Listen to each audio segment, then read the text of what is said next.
Hallelujah. Praise the lord అందరికీ. ఈ video మొదటి భాగంలో చాలా ప్రశ్నలకు మనం సమాధానం తెలుసుకోవడం జరిగింది కాబట్టి ఈ రెండవ భాగంలో మిగతా సమస్యలకు సమాధానం సిస్టర్ని అడిగి తెలుసుకుందాం. మన మధ్యలో ఉన్న సిస్టర్కి ప్రేమపూర్వక ఆహ్వానం తెలియజేద్దాం. Praise the lord sister. చాలా విషయాలు మీ నుంచి మేము తెలుసుకోవడం జరిగింది. ఎక్కువగా నిర్లక్ష్యం చేసే చిన్న చిన్న అనారోగ్య సమస్యలని ఎలాగా మనం అవగాహనతో ముందుగానే తెలుసుకుని పెద్ద సమస్యల నుంచి తప్పించుకోగలమన్న జ్ఞానాన్ని ప్రభు మీ ద్వారా చక్కగా అందరికీ బోధించినందుకు ఆయనకి కృతజ్ఞతాస్తుతులు చెల్లిస్తా ఉన్నాను. అలాగే మిగతా ప్రశ్నలోకి మనం వెళ్దాం. ఇంకా చాలా సమాధానాలు మనం నివృత్తి పొందుకోవడానికి అవసరమైంది కాబట్టి ఈ విషయాలు కూడా అడిగి తెలుసుకుందామండి. పిల్లల్లో పీసీఓడి ప్రాబ్లం అనేది రావడానికి ప్రధానంగా కారణాలు ఏంటి? ఇప్పుడు పిల్లల్లో గతంలో కన్నా ఇప్పుడు నమోదయ్యేటువంటి సమస్య ఎక్కువ పీసీఓడి. నిజంగా పీసీఓడి సమస్య అనేది పిల్లల్లో మ్యారేజ్ అయిన తర్వాత, లేకపోతే కొంతమంది అయితే పిల్లలు పుట్టట్లేదు అని కంప్లైంట్ ఏంటి అని తెలుసుకుంటే అప్పుడు పీసీఓడి అని తెలుస్తుంది. లేదు కొంతమందికి మేజర్గా కడుపు నొప్పి వస్తే అప్పుడు పీసీఓడి ఉందని తెలుస్తుంది. లేదంటే ఎవరో పెద్ద పీసీఓడిని అంతగా గమనించుకోవట్లేదు. ఎప్పుడూ కూడా దీనికి సమస్యకు కొన్ని విధానాలు ఉంటాయన్నమాట. ఎప్పుడు కూడా పిల్లల్లో ఉండే పీసీఓడికి హార్మోన్స్ ఇన్బ్యాలెన్స్ అయినప్పుడు, గతంలో ఏమైనా సెరైడ్స్ వాడి ట్రీట్మెంట్ చేయించుకున్నా, లేదా వాళ్ళ డైట్ మెనూలో సరైన వంటి నిద్ర, సరైన ఆహార పదార్థాలు తీసుకోకపోయినా, లేటుగా లేవడం, లేటుగా పడుకోవడం అనేవంటి విషయాలు ఉన్నా, ఖచ్చితంగా వాళ్ళ బాడీ యాక్టివ్ కణాలన్నీ కూడా డల్ అయిపోతే గనక పీసీఓడి రావడానికి చాలా అవకాశాలు ఉన్నట్టుగా మనం చూడాలి. కాబట్టి చాలా మంది అప్పుల్లో నాకు తెలిసినంత వరకు చాలా మంది పిల్లలు యాక్టివ్ గా ఉండేవారు. ఆడుకోవడం ఇప్పుడు ఏమీ లేదు. ఉంటే ఏ ట్యాబ్ ముందో, ఫోన్ ముందో, లేకపోతే పడుకోనో పట్టుకుని లేదంటే పుస్తకం ముందు. అంటే వాళ్ళు సహజంగా యాక్టివ్ గా ఉండే కణాలను కూడా డల్ చేసేవంటి పరిస్థితి. వాళ్ళు తెలియని ఒక జడత్వం అనేది వాళ్ళలో వచ్చేస్తుంది ఆటోమేటిక్ గా. దానివల్ల కూడా పీసీఓడి రావడానికి గల కారణాలు. ఈ పీసీఓడి అనేది హార్మోన్స్ యొక్క పనితీరు చేంజ్ అవడం వల్ల మన బాడీలో ఆ జిగురు పొరలు ఎక్కడైతే స్టోర్ అవుతాయో ఆ స్టోరింగ్ అనేవంటి యూట్రస్ దగ్గర సమస్య తలెత్తడం జరుగుతుంది అన్నమాట. అంటే స్టోరింగ్ అనేవంటి యూట్రస్ ఎప్పుడు కూడా బాడీలో ఉన్న వ్యర్థ పదార్థాలను ఒక్కొక్కటి ఒక్కొక్క దిశలో క్లీన్ చేసుకుంటూ వస్తుంది. ఎప్పుడైతే యాక్టివ్ కణాల పనితీరు తగ్గిందో బాడీలో ఉండేవంటి క్లీన్ చేసేవంటి గుణం, రక్తంని క్లీన్ చేసేవంటి పనితీరు కలిగే కండరాలు బలహీనపడడం అవ్వచ్చు. కండరాలలో ఉండేవంటి హార్మోన్స్, అంటే కండరాలు ఆటోమేటిక్ గా యుక్త వయస్సు గల పిల్లల్లో మనం చూడొచ్చు, వాళ్ళకి నెల ఆఖరికి వాళ్ళలో ఉండే యూట్రస్ యొక్క కదలికను బట్టి వాళ్ళ నెల చివరిలో జరిగే వంటి ఋతుక్రమం ఉంటుంది అన్నమాట. కానీ కనీసం ఇప్పుడు అట్లన్నిటికీ అనుసంధానంగా ఎవరు కూడా ఏమి స్పందించట్లేదు. అంత artificial life, artificial food, artificial గా ఉండే థీరీనే తప్ప నేచురల్ గా ఏది అప్లై చేసేవంటి లక్షణాలు కూడా ఎవరిలో కూడా ఉండట్లేదు అన్నమాట. అందువల్ల ఈ వ్యర్థం ఎప్పుడైతే బయటికి రావడానికి, ఇప్పుడు యాక్చువల్ గా నాకు తెలిసినంత వరకు బాడీలో స్టోర్ అయ్యేవంటి వ్యర్థంగా ఉండేవంటి బ్లడ్ ని బయటికి పంపించడానికి అనేది దేవుడు మనకి ఇచ్చిన ఒక సిస్టమ్ అది. అంటే దాని కొరకు ఆ ఋతుక్రమం టైంలో కానీ, లేకపోతే యూట్రస్ కానీ, లేదంటే దాని కండరాలు కానీ స్పందించి దానికి సంబంధిత సంకేతాలు పంపించడానికి దాని కండరాలన్నీ కూడా పనిచేస్తూ ఉంటాయి. అయితే దీని అంతా రీసైక్లింగ్ అంతా ఏమైందంటే డ్యామేజ్ అవుతుంది, దాని కదలికలు డ్యామేజ్ అవుతున్నాయి. కాబట్టి మనలో చేంజెస్ కావాలి. దీని అన్నిటికీ మెయిన్ ఫుడ్, హార్మోన్స్, అలాగనే పుట్టినప్పుడు ఏమైనా ప్రోటీన్ లాస్ అవడం కానీ, లేకపోతే మేజర్ గా వచ్చే కంప్లైంట్ ఎప్పుడు కూడా హార్మోన్ ఇన్బ్యాలెన్స్ వల్ల వస్తున్నాయి. మరి హార్మోన్ ఇన్బ్యాలెన్స్ లేదా తల్లి ద్వారా వస్తున్నాయా, తండ్రి ద్వారా వస్తున్నాయా అంటే మాక్సిమం చాలా మంది పిల్లల్లో కలిగేవంటి ఈ కంప్లైంట్ కారణం తీసుకుంటున్న ఆహార పదార్థాలు కానీ, ఇప్పుడు వరకు చెప్పినవంటి సహజంగా ఉండేవంటి వాళ్ళ ప్రయాణంలో జరిగేవంటి కదలికలు ఫిజికల్ యాక్టివిటీ లేక ఈ పీసీఓడి ప్రాబ్లం అనేది రావడానికి కారణం అనమాట. కారణం. కాబట్టి దీన్ని మార్చుకోకపోతే కనుక పీసీఓడి నుంచి చాలా లక్షణాల్లోకి మారడానికి కారణాలు ఉన్నాయి. ఆ పీసీఓడి ఉన్న వంటి ఆ నీటి బుడగలు నీటి కందిలుగా మారొచ్చు. నీటి కందిలుగా మారిన వంటి లేయర్స్ లోనే అవి ఫస్ట్ బయట లేయర్ లో ఉన్నాయా, లోపల లేయర్ లో ఉన్నాయా, యూట్రస్ లో ఉన్నాయా, మధ్య అక్కడ లేయర్స్ మధ్యలో ఉంటే ఒక రకంగా ఉంటుంది, లేయర్ లోపల ఉంటే ఒక రకమైన కదలికలు కనిపిస్తే, అలాగనే గర్భసంచి పైన ఉంటే ఒక రకమైన కదలికలు కనిపిస్తాయి. ఇప్పుడు చాలా మంది నా వరకు కూడా ప్రీ డెలివరీ సెంటర్ లో కంప్లైంట్ ఇచ్చిన చాలా మందికి వైట్, చిన్న పిల్లలకు కూడా వైట్ అవడం చాలా మంది కంప్లైంట్ చేస్తున్నారు.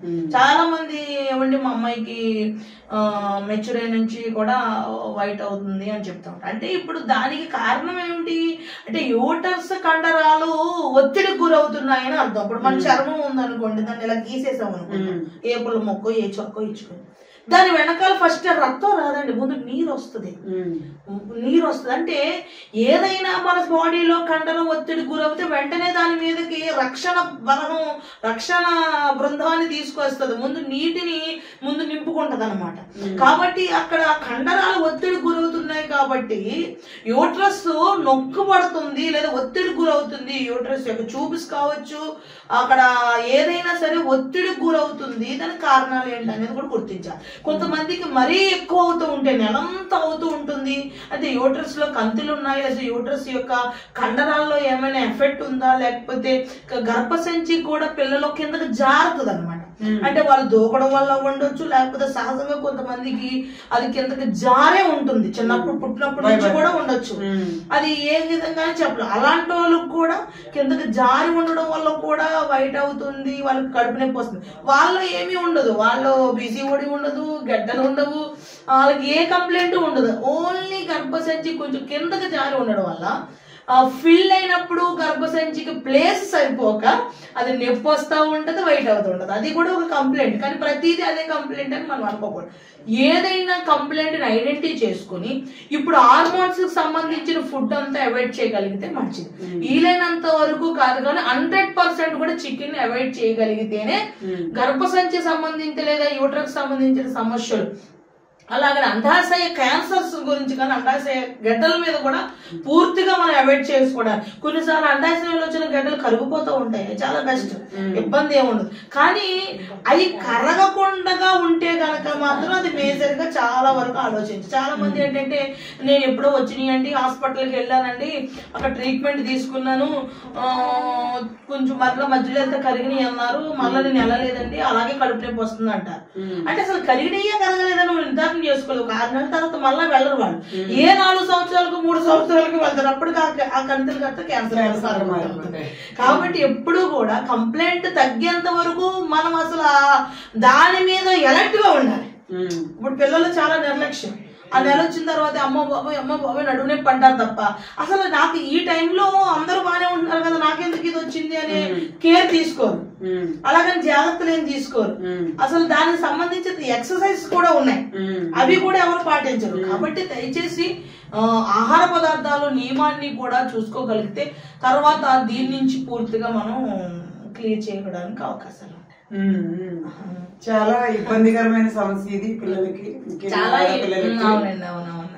కాకపోతే మనం తీసుకునే జాగ్రత్తలు మెయిన్ ఫుడ్ గానీ, ఫిజికల్ యాక్టివిటీ మెయిన్, తర్వాత ఫాస్ట్ ఫుడ్ గానీ, చికెన్ గానీ ఇలాంటివి అవాయిడ్ చేసి వాటి ద్వారా మనం ఈ సమస్యను చాలా వరకు పరిష్కరించుకోగలం. ఇంకొకటి ఏంటంటే ఇందులో ఉన్న మెయిన్ దీనికి ఒక బ్యాక్గ్రౌండ్ కూడా ఉంటుంది. అంటే కొన్ని జబ్బులకి కొన్ని బ్యాక్గ్రౌండ్స్ ఉంటాయి.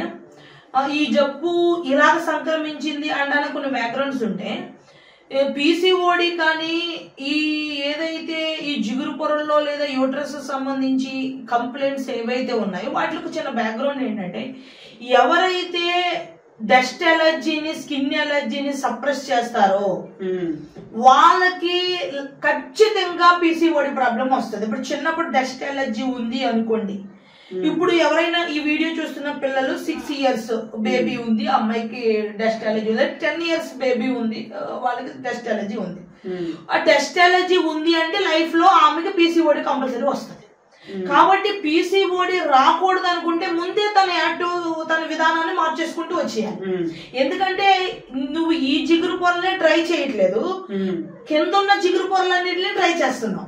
కాబట్టి ఆ జిగురు పొరల దగ్గర ఉన్న హోల్స్ ఏమైనా కూడా డ్రై అయిపోయి క్లోజ్ చేసేస్తే ఆ ఫ్రీక్వెంట్ గా జరగవలసిన కదలికల మజిల్స్ కూడా డ్రై అయిపోతాయి కదా, ఆ మజిల్స్ నుండి వచ్చేటువంటి విధానం కూడా డల్ అయిపోతుంది. కాబట్టి దానికోసమే ఎక్కువ చాలా మంది నాకు రీసెంట్ గా వచ్చే చాలా కంప్లైంట్స్ ఏమంటే, నాకు పిల్లలు పుట్టట్లేదండి, నేను ఇన్ని సంవత్సరాల నుంచి బాధపడతాను. సరే అమ్మ, నువ్వు మెడిసిన్ వాడావా, ఏమన్నా ఎక్కడికన్నా వెళ్ళావా, ఏం చేసావా అని అంటే ఫస్ట్ అన్ని చెప్తారు. గతంలో వాళ్ళకి పీసీఓడి రాకముందు వాళ్ళకి డస్ట్ ఎలర్జీ అంటే డస్ట్ ఎలర్జీ ఉండడం వల్ల ఏమైంది, డస్ట్ ఎలర్జీకి ఒక 5 years మందులు వాడింది. ఆమెకి ఏమైంది, డస్ట్ ఎలర్జీ అనేది డ్రైనెస్ అంటే మన లింఫ్ గ్రంథులు కానీ జిగురు పొరలు కానీ డ్రై చేస్తాయి.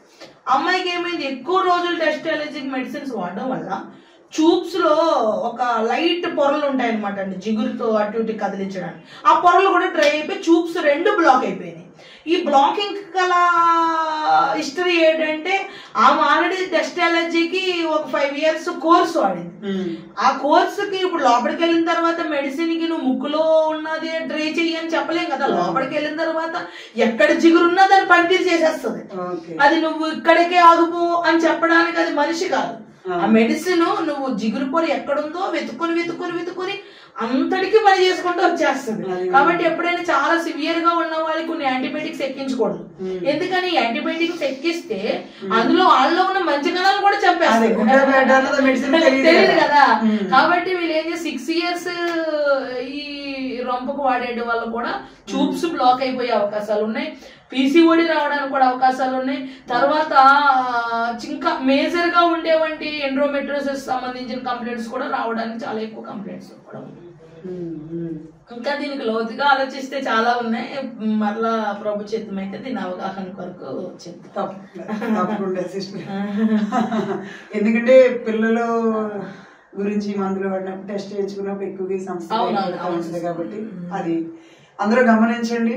డస్ట్ ఎలర్జీని నిర్లక్ష్యం చేయొద్దు. డస్ట్ ఎలర్జీ అనేది భవిష్యత్తులో పిల్లలకి పీసీఓడి, ఆడపిల్లలకి పీసీఓడి రావడానికి తర్వాత స్టెప్గా ఉంది. కాబట్టి డస్ట్ ఎలర్జీ అనే దాన్ని ముందుగానే ఏ విధంగా నివారించుకోవచ్చు అన్న వార్మప్ ఎక్సర్సైజులు కానీ, లేకపోతే ఆహార నియమాలు కానీ, లేకపోతే మరే విధమైన జాగ్రత్తలు తీసుకోవడం ద్వారా దాన్ని జయించవచ్చు, ప్రార్థన ద్వారా, విశ్వాసం ద్వారా అన్నవి మేల్కొనవలసిందిగా తెలియజేస్తాను. ఎందుకంటే అది తర్వాత పీసీఓడికి దారి తీసి తర్వాత ఇంకా ఎక్కువ ఇబ్బందులు రావడానికి కారణమని తెలుసుకున్నాం ఇప్పుడు మనం. అలాగే పిల్లల కడుపులో కంతులు రావడానికి గల కారణం కూడా ఇదేనండి. అంటే ఇప్పుడు కడుపులో కంతులు పిల్లల్లో, అలాగే గర్భసంచిలో కంతులు, గర్భసంచి ట్యూబ్స్ దగ్గర కంతులు, అలాగనే ఇంకా అంటే ఏదైతే అండాశయం చుట్టూ గాని అండాశయం బయట గాని లేకపోతే ఎక్కడైనా సరే కంతులు రావడానికి మెయిన్ ప్రధానమైన కారణం ఎవరైనా సరే హార్మోన్ ఇంబ్యాలెన్స్, ఎవరైనా థైరాయిడ్ లక్షణాలు ఉన్న వాళ్ళకి కంతులు వచ్చేవంటి అవకాశాలు చాలా వరకు ఉన్నాయన్నమాట. ఎందుకంటే థైరాయిడ్ ఎవరికైతే సిండికేట్ చేస్తుందో కండరాల మీద దాని పనితీరు ఉంటుంది, కాల్షియం లెవెల్స్ తగ్గిస్తుంది. కాబట్టి కండరాలన్నీ నొప్పి వస్తుంటాయి, హార్మోన్ ఇన్బ్యాలెన్స్ అయిపోద్ది. కాబట్టి ఎక్కడికి చేరవలసింది అక్కడ చేరలేక ఎక్కువ థైరాయిడ్ బాధితులకు ఎక్కువ గట్టలతో కూడిన క్యాన్సర్స్ రావడానికి అవకాశం ఉంది. అది అండాశయం క్యాన్సర్స్ కావచ్చు, కడుపులో ఉన్న క్యాన్సర్ కావచ్చు, లేకపోతే గొంతులో ఉండేవండి థైరాయిడ్ గ్రంథి క్యాన్సర్ కావచ్చు, లింఫ్ గ్రంథుల క్యాన్సర్ కావచ్చు. ఎవరికైనా సరే ఎవరికైతే థైరాయిడ్ సమస్య ఉందో వాళ్ళు ఖచ్చితంగా థైరాయిడ్ని బ్యాలెన్స్ చేసుకోవాల్సిన అవసరం ఉంది. ఎప్పుడైనా సరే ఇప్పుడు చాలా మందికి థైరాయిడ్ కి ముందు కూడా చాలా మంది థైరాయిడ్ వచ్చిన తర్వాత కూడా డస్ట్ అలర్జీ వచ్చే అవకాశాలు ఉన్నాయి. ఎందుకంటే థైరాయిడ్ అనే గ్రంథి సరిగా పనిచేయలేనప్పుడు దాని పనితీరు ఊపిరితిత్తుల మీద పడుతుంది. ఎందుకంటే ఆక్సిజన్ లెవెల్స్ సరిగా పనిచేయలేనప్పుడు ఖచ్చితంగా ఊపిరితిత్తుల మీద పడినప్పుడు, ఊపిరితిత్తుల పనితీరు మారినప్పుడు వాళ్ళకి ఖచ్చితంగా కండరాల మీద ఒత్తిడి పడినప్పుడు వాళ్ళకి చుండ్ర ఎక్కువ వస్తుంది, గొంతుకులో నుంచి చిన్న చిన్న వండలుగా పడుతూ ఉంటాయి, తర్వాత వాళ్ళకి ఆయాసంగా ఉంటుంది, గాబరాగా ఉంటుంది. తర్వాత వాళ్ళల్లో ఎక్కువ వాళ్ళు చాలా మంది థైరాయిడ్ లెవెల్స్ ని చిన్నపిల్లలు ఎప్పుడో వెళ్ళి 70 రాశారు, 100 రాశారు, 90 రాశారు, అదే కంటిన్యూ చేసేస్తూ ఉంటారు. పిల్లల్లో ఎప్పుడూ కూడా హార్మోన్ అనేది చేంజ్ అవుతూ ఉంటారు.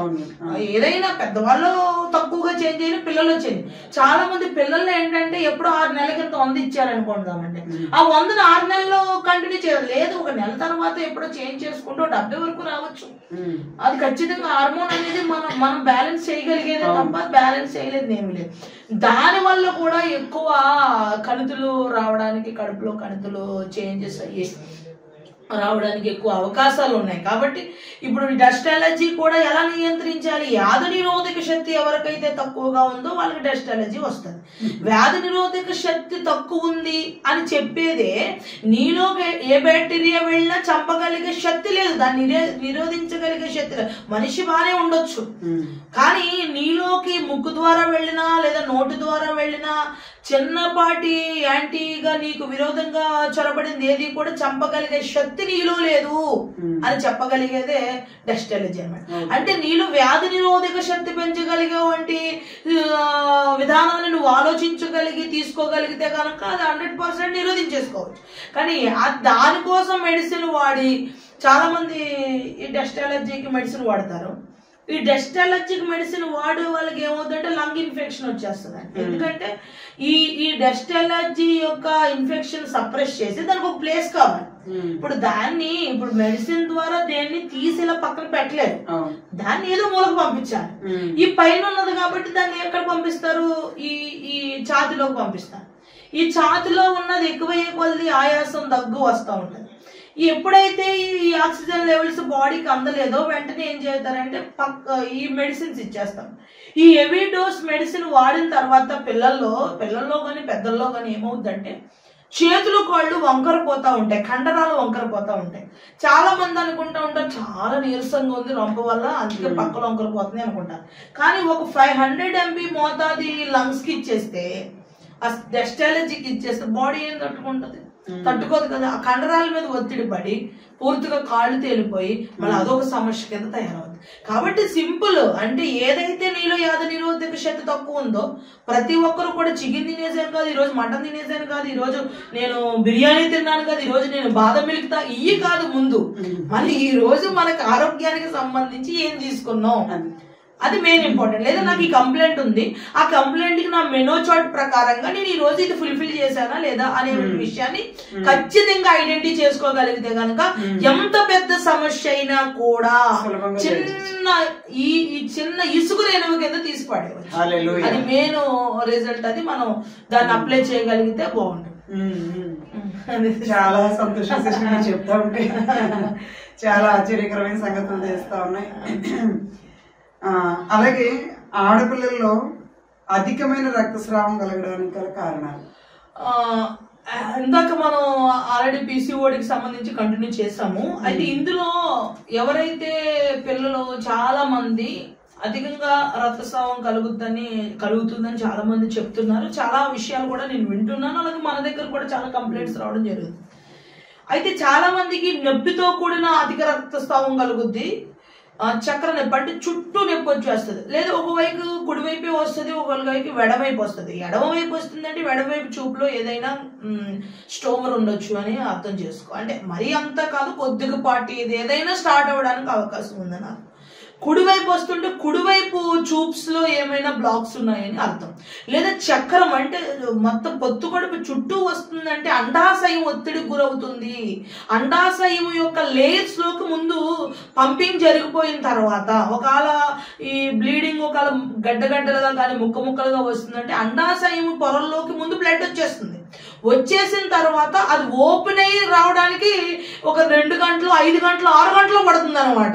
అంటే ఏమవుతుంది, ఫ్రీక్వెంట్ గా కండరాలు ఓపెన్ అవ్వట్లేదు, అంటే నర్వస్ ఫీల్ అవుతున్నారు, ఒత్తిడికి గురవుతున్నారు, వాళ్ళకి హార్మోన్స్ అనేవి సరైన ఫ్రీగా లేవు అనేది అవకాశం. కాబట్టి ఎవరైతే ఒత్తిడికి గురవుతారో పిల్లలు, సరైనటువంటి విధానాన్ని పాటించరో, తర్వాత అండాశయంలో ఎక్కువగా ఇబ్బంది ఉంది అన్న వాళ్ళకి ఇలాంటి ప్రాబ్లం వస్తుంది. కాబట్టి ఖచ్చితంగా ఎవరికైతే ఓవర్ బ్లీడింగ్ అవుతుందో వెంటనే వాళ్ళు సరైన డాక్టర్ చేత అవగాహన తెచ్చుకుని దానికి సంబంధిత విషయాల మీద అవగాహన తెచ్చుకోవడం చాలా మెయిన్. ట్రీట్మెంట్ తీసుకోవాలి. స్ట్రెస్ అనేది ఈ సిస్టమ్ మీద కూడా పడుతుంది పరోక్షంగా. అలాగే పిల్లల్లో కొన్ని అవయవాలు పెద్దగా ఎదగడానికి కారణం ఏంటి? ఒక్కొక్క అవయవం చూడ, ఒకటి తల పెద్దగా, పొట్ట పెద్దగా. ఇప్పుడు దీని ఇప్పుడు మనం హార్మోన్స్ దగ్గరకు వచ్చేటప్పటికి వాడు చిన్నవాడుగా చిన్నపిల్లగా ఉన్నప్పుడే ఛాతీ ఆల్రెడీ మామూలు మెచ్యూరిటీగా ఛాతీ రావడం జరుగుతుంది. వాడు మెచ్యూరిటీగా గడ్డం రావడం జరిగిపోతుంది. వాడు మెచ్యూరిటీగా ఉండడం అనేటువంటి విధానాన్ని మనం చూస్తున్నాం. చాలా మంది ఆపరేషన్స్ కూడా చేయించుకుంటున్నారు. పురుషులకు కూడా, చిన్ని పిల్లలు, మగపిల్లలకు కూడా ఆడపిల్లలాగే గ్రోత్ అవడం కూడా మనం చూస్తున్నాం. అంటే ఇవన్నీ కూడా దేని వల్ల అవుతున్నాయంటే సెరైడ్స్ సంబంధించి ఫుడ్ తినడం వల్ల. ఇప్పుడు మనం చూస్తున్నాం, ఇప్పుడు చాలా మందికి థైరాయిడ్ కంట్రోల్ అవ్వకపోతే కనుక సెరైడ్స్ ఎక్కిస్తారు. మనం చూస్తే కనుక బీపీ కంట్రోల్ అవ్వకపోతే స్టార్టింగ్ లో సెరైడ్స్ ఎక్కిస్తారు. ఒకవేళ షుగర్ కూడా స్టార్టింగ్ లో కంట్రోల్ అవ్వకపోతే ముందు దాన్ని సప్రెస్ చేయాలి, మనిషిని సేవ్ చేయాలనే విషయంలో చేస్తారు. ఖచ్చితంగా అలా వాడిన ప్రతి ఒక్కరికి కూడా బాడీలో ఏ చేంజెస్ అనేవి తర్వాత చూపించేస్తాను. అలాగే ఇప్పుడు ఓవర్ గ్రోత్ అయ్యేవంటి సెరైడ్స్ అన్ని కూడా చికెన్ లోనే ఉన్నాయి.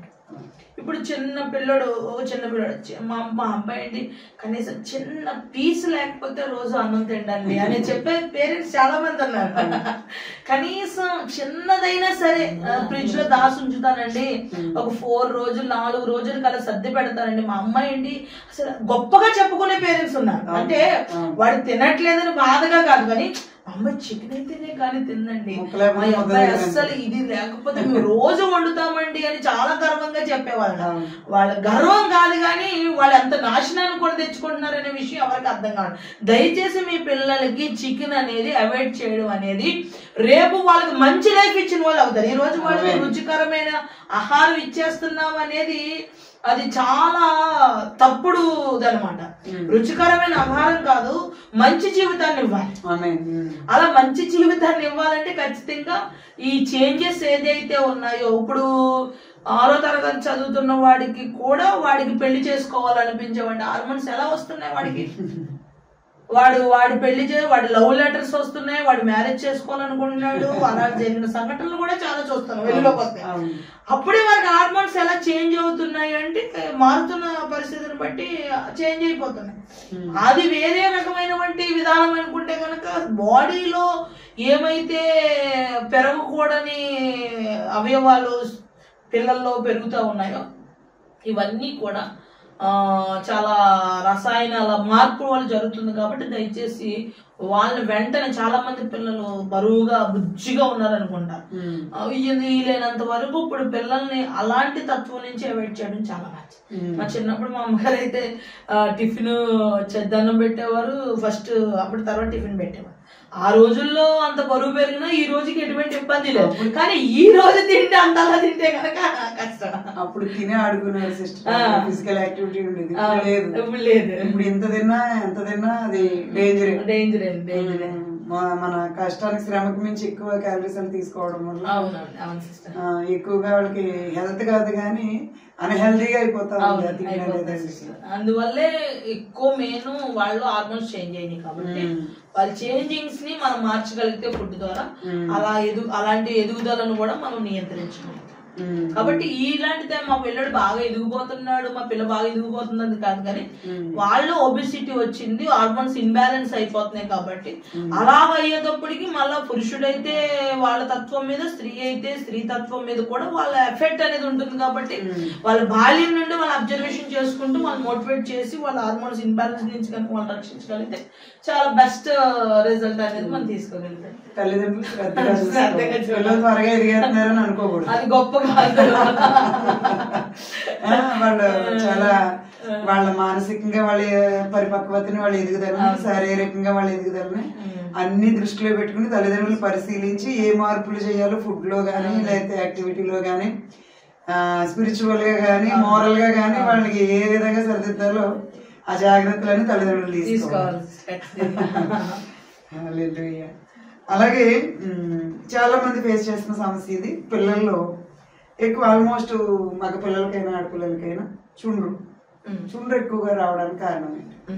ఇప్పుడు పిల్లల్లో చుండ్రు ఎక్కువ రావడానికి మేజర్ గా మనం పైనుంచి చెప్పుకొని వచ్చినటువంటి కారణాలు, ఏదైతే ఎవరికైతే పీసీఓడి ప్రాబ్లం ఉందో, అంటే ఎక్కడో ఒక డిస్టర్బెన్స్, చర్మంలో ఇన్ఫెక్షన్ అనేది ఫామ్ అవుతున్నప్పుడు చర్మంలో ఉన్న 3 లేయర్స్ లో 5 లేయర్ స్కిన్.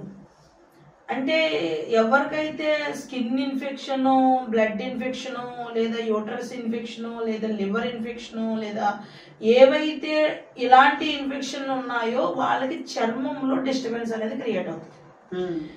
వాళ్ళకి ఎప్పుడైతే చుండ్రు ఎక్కువగా ఉంటుంది అనుకుంటే కనుక వాళ్ళకి జిగురు పొరల్లో ఇన్ఫెక్షన్ ఉందని అర్థం చేసుకోవాలి. జిగురు పొరలు అంటే, జిగురు పొరలు అంటే ఎక్కడెక్కడ ఉంటాయి? యూట్రస్ జిగురు పొర, స్టమక్ జిగురు పొర, బ్లడ్ లో కూడా ఇన్ఫెక్షన్ ఉన్న అక్కడ కూడా. అంటే ఇప్పుడు మనం 3 లేయర్స్ లో నుంచే కదా బ్లడ్ కావాల్సింది మన ఆహార పదార్థాల ద్వారా బయటకు తీసుకుంటుంది. ఇప్పుడు మన ఆహారం వేసాము, ఆహార నార పొరాల్లో నుంచి బ్లడ్ కావాల్సింది ఏదైతే ప్రోటీన్ ఉన్నా అన్ని లాక్కొని మన బాడీలో ఇన్సెట్ చేసుకుని రక్తం ద్వారా ప్రవహిస్తూ ఉంటుంది. అంటే ఆ బ్లడ్ లో ఉండేవంటి ఇన్ఫెక్షన్ చర్మం నుంచి పై భాగంలో చూపిస్తుంది. ఎప్పుడు కూడా స్కిన్ ఇన్ఫెక్షన్ కానీ, దురదలు కానీ, ఏదైనా ఇప్పుడు ఆస్మా ఉన్నా సరే స్కిన్ మీద ఇన్ఫెక్షన్ ఉంటుంది. అలాగనే కిడ్నీ ఇన్ఫెక్షన్ ఉన్నా స్కిన్ మీద ఇన్ఫెక్షన్ ఉంటుంది. లివర్ క్రానిక్ ఇన్ఫెక్షన్ అయితే కనుక కూడా స్కిన్ మీద ర్యాషెస్ వస్తూ ఉంటాయి.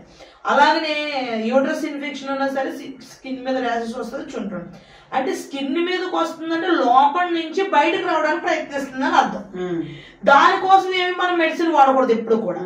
ఎప్పుడు కూడా స్కిన్ మీద నుంచి అది బయటికి వెళ్లే వంటి ఆహార పదార్థాలు తీసుకున్నంతసేపు మనం చాలా సురక్షితంగా ఉన్నాం. ఎప్పుడు కూడా మళ్ళీ ఈ ఎలర్జీని మళ్ళా మన లోపల భాగాలకు తొయ్యకూడదు. మనం ఇప్పుడు బయట ఏదో ర్యాషెస్ వచ్చినాయి, మనం ఆపాము, అదేమవుతుంది మళ్ళీ జిగురు పొరలోకి వెళ్తుంది, మళ్ళా స్టమక్ లోకి వెళ్తుంది. అప్పుడు మళ్ళీ స్టమక్ లో ఏమవుతుంది, వాళ్ళకి అనీజీగా ఉండడం, ఆహారం అరగకపోవడం. అది ఎక్కడి నుంచి వచ్చింది? లంగ్ నుంచి వస్తే మళ్ళీ లంగ్ లోకి వెళ్తుంది. అది స్టమక్ నుంచి వస్తే స్టమక్ లోకి వెళ్తుంది. అది కిడ్నీ నుంచి వస్తే కిడ్నీకి సంబంధిత భాగాల నుంచి వస్తే మళ్ళీ ఆ ప్రాంతానికి వెళ్తుంది. అది లివర్ నుంచి వచ్చింది, క్రానిక్ లివర్ డిసీజెస్ అయ్యి అది కొంచెం ప్రాబ్లం అయింది అనుకుందాం, లివర్ సిరోసిస్ ఉంది అనుకుందాం, ఖచ్చితంగా వాళ్ళకి స్కిన్ ఇన్ఫెక్షన్ ఉంటుంది. అది మళ్ళీ చర్మం మీదకి వస్తుంది. చర్మం మీద ఉన్నంతసేపు కూడా క్రానిక్ డిసీజెస్ ఉన్నవాడు ఎప్పుడు కూడా ఐడెంటిఫై చేసుకోవాలి. ఓకే, ఒక స్కిన్ ఇన్ఫెక్షన్ ఎక్కువ రోజులు ఉంది అనుకుంటే కనుక ఒక ఏదో కంప్లైంట్ ఉంది, లేదా గతంలో నువ్వు భయంకరంగా గ్యాస్ట్రిక్ ద్వారా ఉన్నావు. గ్యాస్ట్రిక్ అనేది ఒక విపరీతమైన ఆందోళన, గాబరా, ఒక జిగురు పొరలంతా ఇంచేపు తేనుపు రావడం, లేకపోతే పొట్ట పట్టేయడం, లేకపోతే గ్యాస్ బయటికి రాకపోవడం, కడుపు ఉబ్బుపోవడం, ఇలాంటి సమస్యలు. ఆ సమస్య కొంచెం తగ్గుతుంది అనేటప్పటికీ నీకు ఏదో బ్లడ్ ఇన్ఫెక్షన్, స్కిన్ ఇన్ఫెక్షన్ వచ్చింది అనుకో.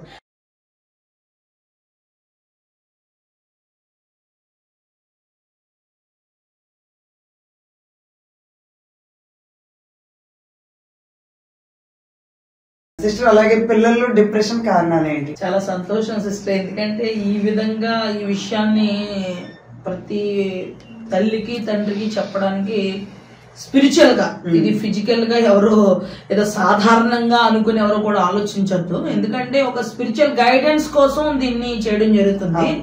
కాబట్టి ఇప్పుడు చూస్తే గనక ప్రతి పేరెంట్ ఏమనుకుంటున్నాడంటే వాళ్ళు అదమాయిషి చేస్తే వీళ్ళు భయపడిపోయేలా ఉన్నారు, చిన్న పిల్ల నుండి కూడా. దీనికి కారణం ఏంటంటే ఒక చిన్న పిల్లవాడు కానీ పిల్ల కానీ నడుస్తూ ఉంది, ఒక చిన్న గోడ తగిలి పడిపోయింది.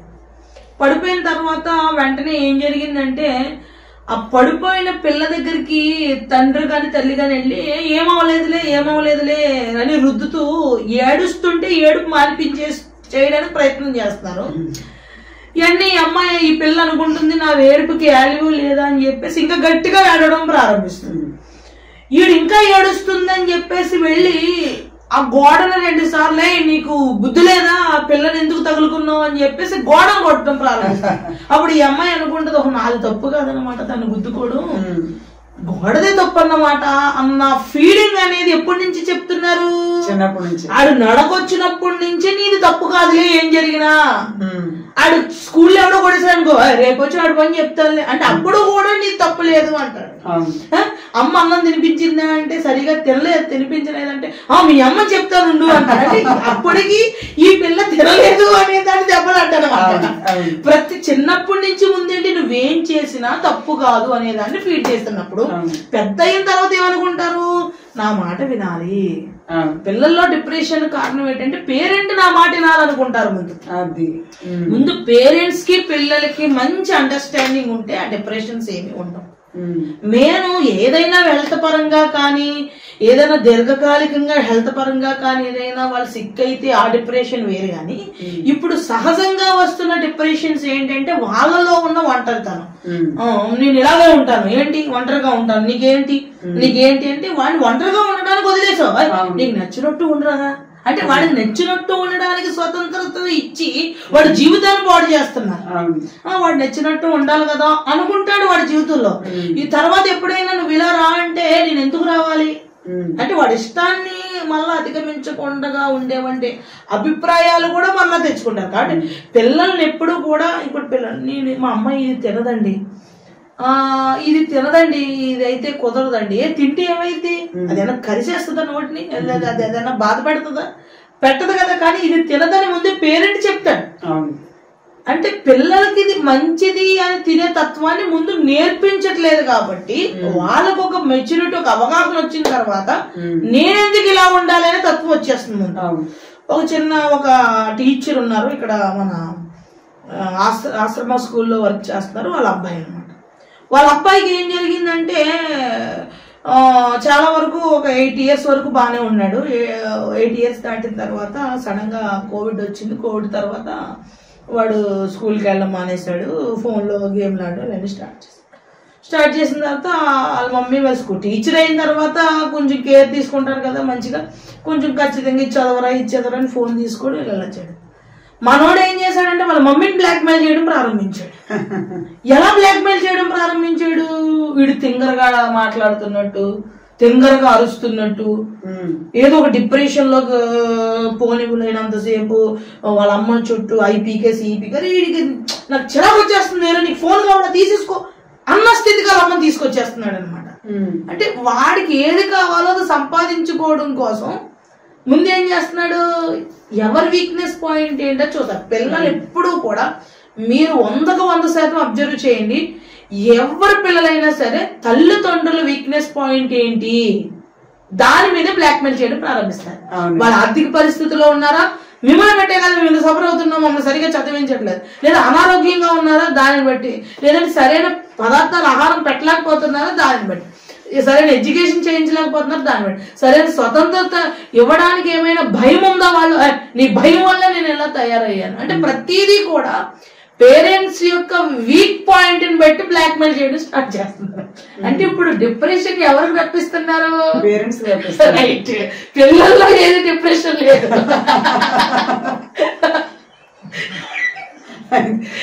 డిప్రెషన్ పిల్లలకి కాదు పెద్దోళ్ళు డిప్రెషన్ అనే దాన్ని తీసేస్తే పిల్లలు డిప్రెషన్ అనేవంటి వ్యవస్థ నుంచి పోతారు.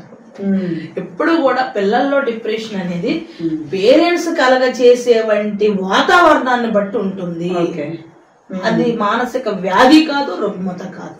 అదొకటి గమనించుకుంటే సరిపోతుంది. చిన్నప్పటి నుంచి వాళ్ళని పెంచే విధానంలో మనం వాళ్ళ మీద ప్రేమతో వాళ్ళకి గారాబం చేస్తున్నాం అనుకుంటూ వాళ్ళకి మన మాట వాళ్ళు వినడం కాదు వాళ్ళ మాట మనం వింటూ వాళ్ళని పెంచి పెద్ద అయిన తర్వాత మన మాట వాళ్ళు వినాలని మనం అనుకుంటున్నాం. మన మాట వాళ్ళ మాట మనం విన్నాం పెద్ద అయిన తర్వాత మన మాట వాళ్ళు ఎలా వింటారు? అక్కడ నుంచి ఏమవుతుందంటే పేరెంట్స్ కి పిల్లలకి క్లాషెస్ వస్తాయి. నా మాట అంటే నా మాట అన్నట్టుగా.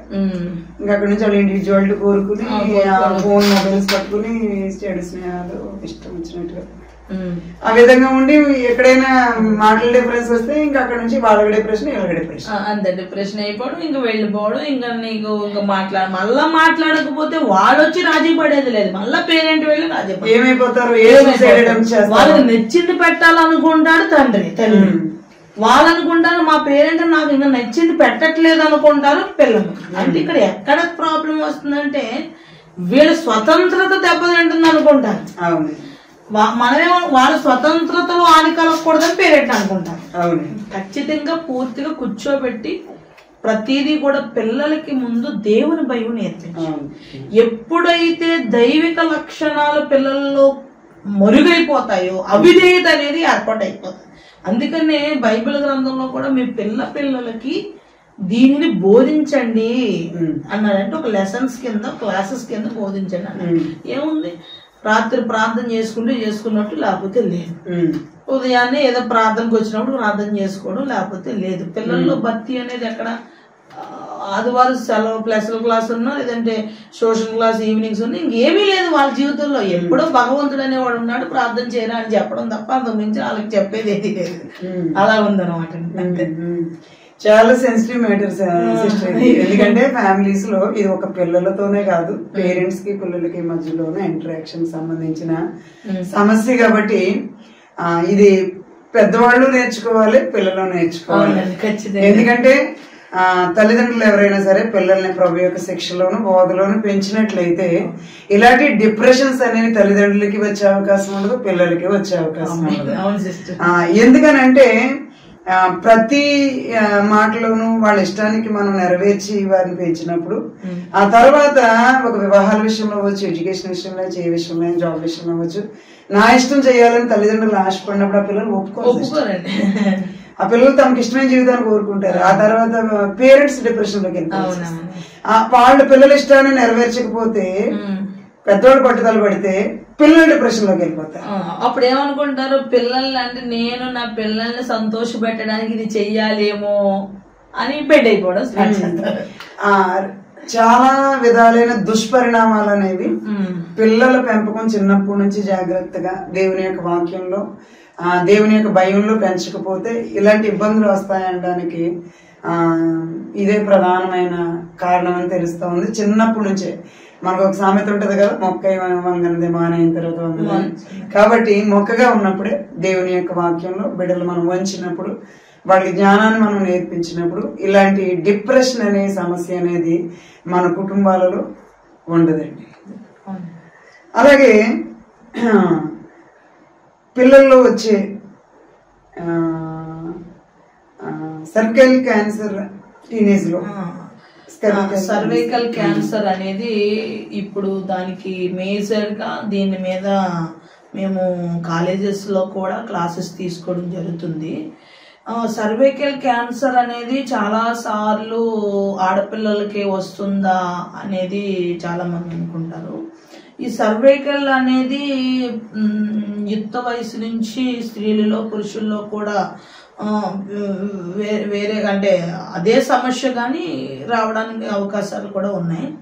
దీనికోసం WHO కూడా దీని మీద నిర్ణయం తీసుకుని టీనేజ్ వాళ్ళకి వ్యాక్సిన్స్ కూడా తయారు చేయడం జరిగింది. ఎందుకంటే హార్మోన్ అనే యొక్క బ్యాలెన్స్ కండరాల యొక్క పనితీరు ప్రారంభం యొక్క ఏదైతే ఎంట్రన్ ద్వారం ఉందో దాన్ని స్ట్రాంగ్ చేయడం కోసం రకరకాల ప్రయత్నాలు చేయడం జరిగింది.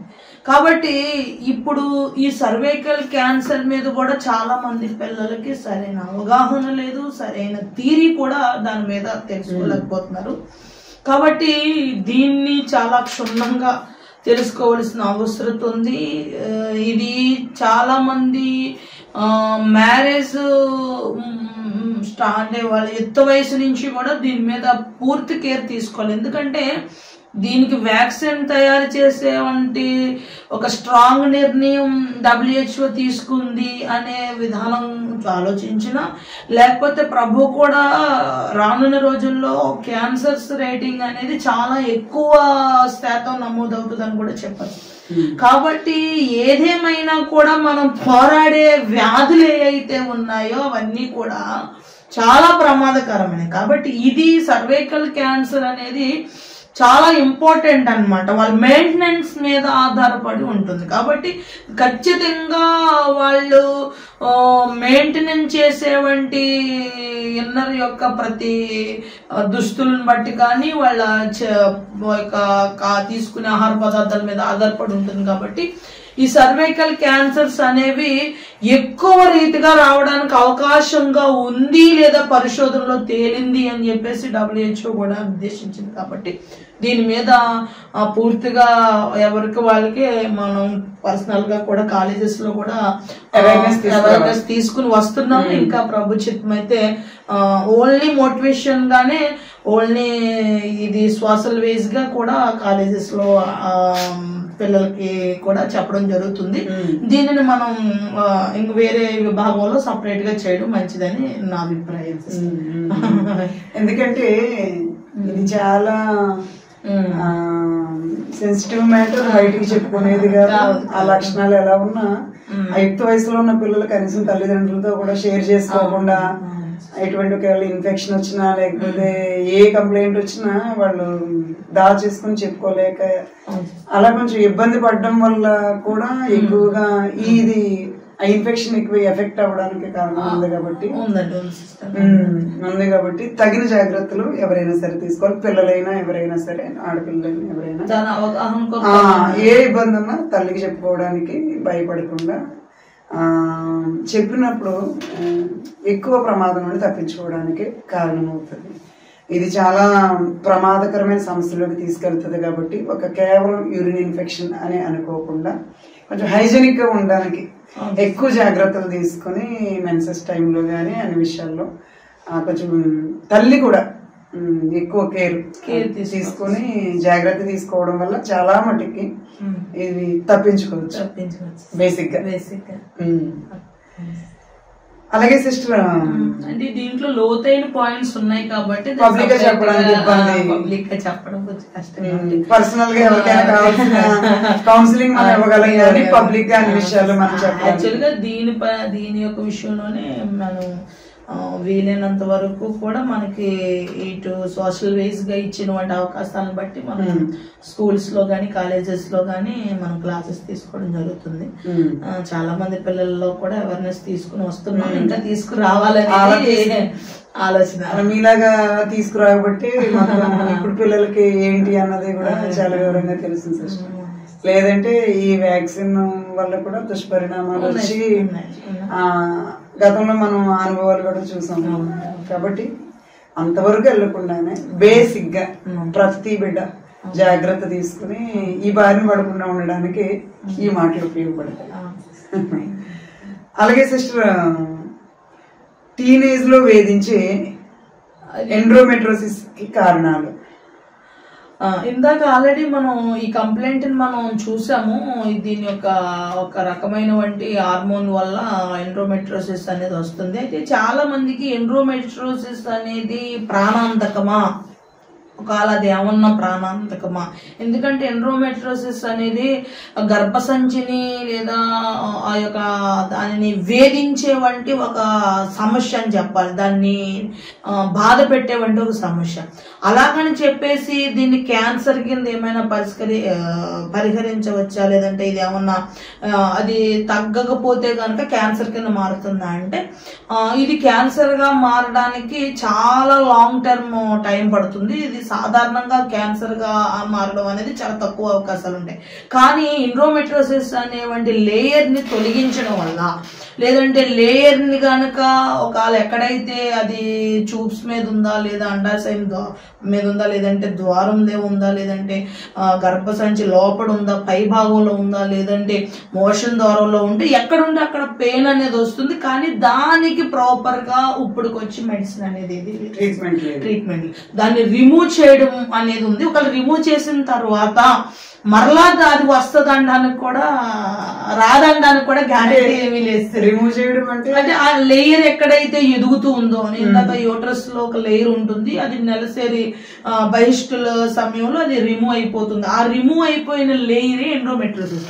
ఆ లేయరు కొందరిలో అలాంటి లేయరు అక్కడక్కడ అంటుకోవడం వల్ల కానీ, లేదంటే అక్కడక్కడ అలాంటి లేయర్ ఉత్పత్తి అవడం కానీ జరుగుద్ది అనమాట. అది జరగడం వల్ల చాలా విపరీతమైన పెయిన్ వచ్చేస్తుంది అనమాట. పెయిన్ వచ్చేస్తుంది. అది దీర్ఘకాలికంగా జీవితకాలం కూడా అది దానికి సమస్య అనేది పరిష్కారం అనేది చాలా కష్టం. కొన్ని చోట్ల దానికి ట్రీట్మెంట్స్ ఏంటంటే అది లాసెరోస్కోపీ, అది ఒక క్షుణ్ణంగా చూసి దాన్ని కట్ చేసి ఆ లేయర్స్ ని రిమూవ్ చేస్తారు. ఒకవేళ రిమూవ్ చేసిన తర్వాత అవి ఎదగవు అనడానికి ఏమీ లేదు. 3 నెలల్లోనే ఎదిగిపోవచ్చు. ఒకవేళ 6 నెలల్లో కూడా అది మళ్ళీ సాధారణ స్థితికి వచ్చేయచ్చు. లేదా దాన్ని ఈట్ చేసి దాన్ని ఏం చేస్తారంటే దాన్ని డ్రై చేస్తారు. ఒకవేళ డ్రై చేసిన తర్వాత ఒక 6 నెలల వరకు ఏమైనా ఉపశమనం రావచ్చు. మళ్ళా ఆ కంప్లైంట్ మళ్ళా ఫామ్ అయిపోద్ది అనమాట. అది నిజంగా మహిళల్లో నిజంగా రాకూడదు ఏదైనా ఉన్నదంటే అది ఒక పెద్ద సమస్య. నిజంగా అది నిజంగా ఎవరికి రాకూడదు పిల్లల్లో. కానీ ప్రజెంట్ టీనేజ్ పిల్లల్లో చాలా మంది ఈ కంప్లైంట్ ని ఫేస్ చేస్తున్నారు. ఎందుకంటే ఈ హార్మోన్స్ ఇన్బ్యాలెన్స్ వల్ల కానీ, ఈ తింటున్న ఆహార పదార్థాల వల్ల కానీ, వాళ్ళు ఏమేమి కెమికల్స్ వాడుతున్నారు అనేది తెలియదు. రకరకాల ఫుడ్లు ఆర్డర్ పెట్టుకుంటున్నారు, రకరకాల ఫుడ్లు వాళ్ళు టేస్ట్ చేస్తున్నారు. కాబట్టి కేవలం ఈ ఫుడ్ యొక్క వాటిల్లో కలిపేవంటి ఈ రసాయనాల వల్ల కూడా ఇది రావచ్చు. లేదు ఇది దేనికి వస్తుంది అనేది కూడా మనం చెప్పలేము. ఇదొక సమస్య. కానీ ఈ సమస్య తీవ్రతరం అవునా సరే ఇది పెద్ద క్యాన్సర్ గా దారి తీసే లక్షణాలు తక్కువ ఉంటాయి. కానీ ఇబ్బంది మాత్రం చాలా ఎక్కువ. నిజంగా అది భరించడం అనేది చాలా కష్టం అనమాట అండి. అది ఎందాక సంక్రమిస్తుందని చెప్పలేం. దీనిని క్షుణ్ణంగా కనిపెట్టడం కూడా చాలా కష్టం. దీన్ని ఐడెంటిఫై చేసే విషయంలో కూడా ఒక గైనిక్ కూడా వెంటనే దీన్ని ఐడెంటిఫై చేయలేరు. ఐడెంటిఫై చేయడానికి కూడా ఒక 5 years పట్టొచ్చు. అలాంటి కండిషన్ ఇది. కాబట్టి దీనిని నిజంగా చెప్పాలంటే పరిష్కరించలేనివి ఏమైనా ప్రభువే చేస్తారు. చాలా సమస్యలకి కనిపించనివి ఎన్నో మనలో కదులుతున్నా వాటికి కూడా ఆయనే కార్యం చేస్తున్నాడు. నిజంగా ఇలాంటి విషయాలకు కూడా నిజంగా ప్రభువే. కానీ దీనికి భయపడవలసినంత అవసరం ఏమీ లేదు. కానీ తట్టుకోలేనంత పెయిన్ ఉంటుంది. కాబట్టి దీనికి పరిష్కారం అనేది ప్రభువే చేయాలి. కానీ మనం ఒక మెడిసిన్ రూపంగా వెళ్ళడానికి ఏమీ దీనికి అవకాశం ఏమీ కూడా లేదు. తక్కువ ఛాన్సెస్ ఉన్నాయి. ఒక 20% అవకాశాలు ఉన్నాయి. అవి కూడా కరెక్ట్ అని మనం అనుకోలేము. అది సిస్టర్ చాలా బాధాకరమైన సమస్య.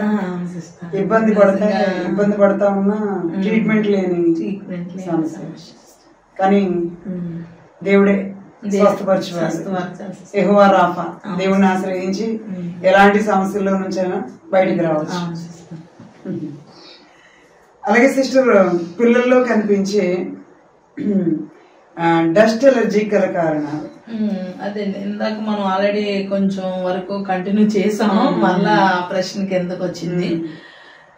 స్టార్టింగ్ లో ఈ డస్ట్ ఎలర్జీ అనేది ఒకరి నుంచి ఒకరు రావడానికి ఎక్కువ అవకాశం కనిపిస్తుంది. ఎందుకంటే ఒకవేళ తన పేరెంట్ ఉంటే గనక నెక్స్ట్ పిల్లలకు రావడానికి అవకాశం ఉంది.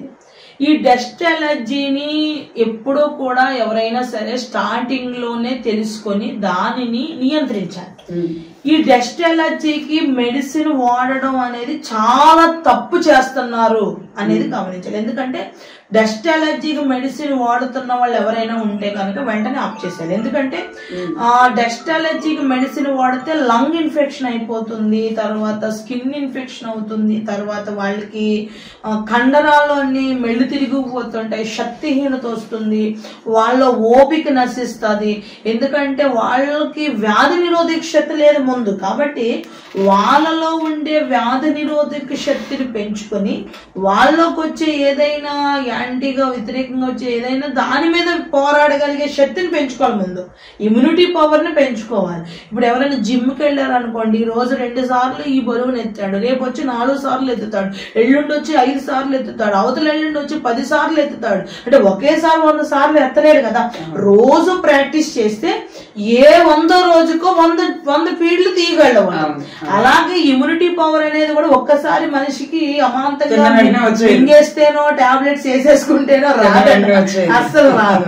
కాబట్టి దీన్ని ఏం చేయాలంటే సరైన ఇమ్యూనిటీ పవర్ అంటే మనిషికి రావడానికి ఎక్కువ అవకాశం చూసుకోవాలి. అంటే ఎప్పుడైతే డస్ట్ ఎలర్జీ ఉండి తలపోటు వస్తుంది, తలపోటు వచ్చి డస్ట్ ఎలర్జీ ఉండి ఆ వ్యక్తి ఎక్కువ పళ్ళంట రక్తం కారి దాంతో పాటు రక్తహీనతకు కూడా గురవుతున్నాడు అంటే కనుక వాళ్ళ ఫ్లీన్ అంటే తెల్ల రక్త కణాలు కూడా తగ్గుతున్నాయని గమనించాలి. కాబట్టి దయచేసి ఎప్పుడు కూడా ఈ స్కిన్ ఇన్ఫెక్షన్ కి మెడిసిన్ వాడితే అది చాలా తీవ్రంగా ఆస్మాకి దారితీస్తుంది.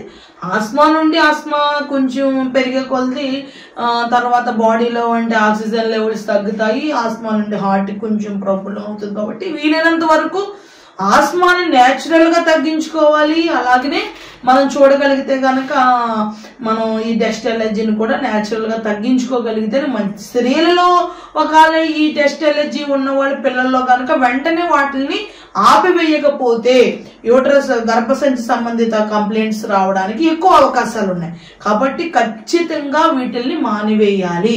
అదొకటి మేజర్ గా తెలుసుకోకపోతే కనుక ఆడపిల్లల్లో గర్భసంచి సంబంధిత ప్రాబ్లమ్స్ రావడానికి మోస్ట్లీ 100% అవకాశాలు ఉన్నాయి.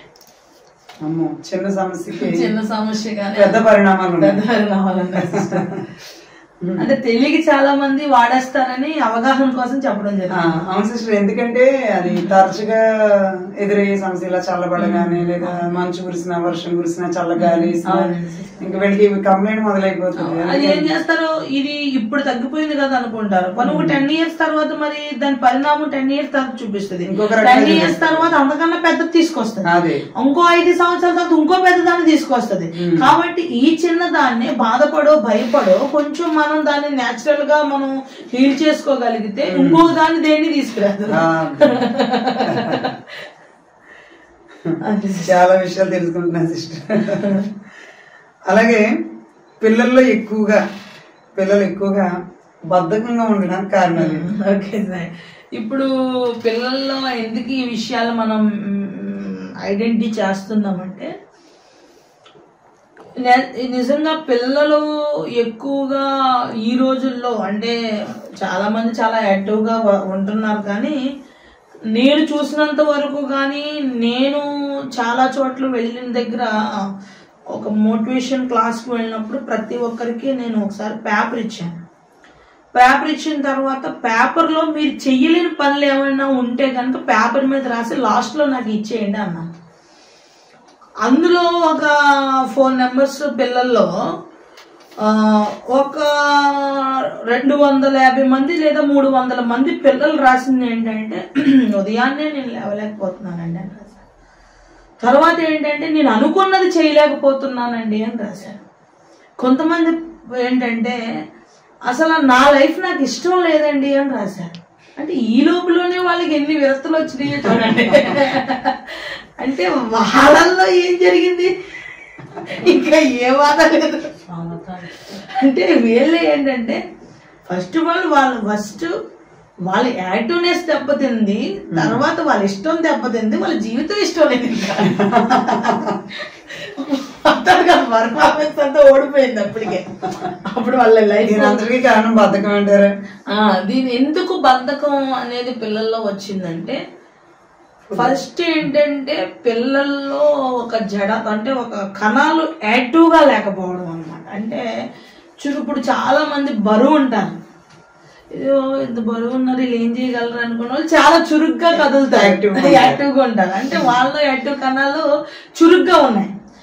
ఒకడు సన్నంగా ఉంటాడు, తేలిగ్గా ఉంటాడు, చక్కగా మంచి బలంగా ఉన్నట్టే కనిపిస్తాడు, కానీ అసలు ఏది పని చేయలేడు.